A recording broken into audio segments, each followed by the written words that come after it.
জুলাই আগস্টের ঘটনায় যে মামলা হয়েছে সেই মামলার বাদীরা আসামিদের কাছ থেকে টাকা চাচ্ছে বলে অভিযোগ করেছেন ঢাকা মহানগর পুলিশের ডিএমপি কমিশনার শেখ মোহাম্মদ সাজ্জাদ আলী।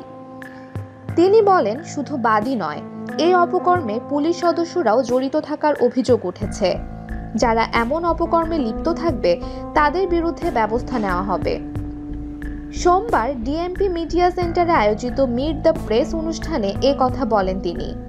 জুলাই আগস্টের ঘটনায় মামলা বাণিজ্যের বিষয়ে প্রশ্ন করা হলে ডিএমপি কমিশনার বলেন, জুলাই আগস্টে অধিকাংশ মামলা হয়েছে আদালতের নির্দেশে। আদালত থেকে সরাসরি নির্দেশনা ছিল মামলা রুজু করতে। যাদেরকে মামলায় আসামি করা হয়েছে তদন্ত ছাড়া বলা যাবে না তারা সবাই জড়িত ছিল। তিনি বলেন, গুটি কয়েক লোক জড়িত ছিল। বাস্তবে যেটা ঘটছে, মামলার বাদী আসামিদের কাছে গিয়ে টাকা চাচ্ছে।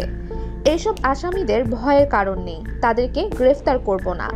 যারা জড়িত শুধু তাদের বিরুদ্ধেই ব্যবস্থা নেওয়া হবে। 200 আসামিকে গ্রেফতার করার সুযোগ নেই।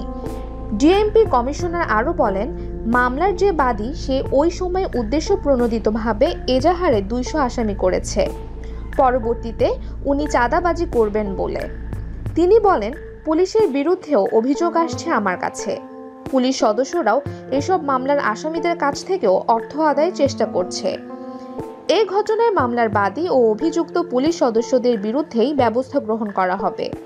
এই অভিযোগে একজন পুলিশ সদস্যের বিরুদ্ধে ব্যবস্থা গ্রহণ করা হয়েছে এরই মধ্যে। ওসিদের সঙ্গে মাদক কারবারিদের যোগ সাজসের বিষয়ে ডিএমপি কমিশনার বলেন, আপনারা অর্থাৎ সাংবাদিকরা একটা প্রমাণ নিয়ে আসেন, ওই ওসির ভাগ্যে কি ঘটে দেখবেন।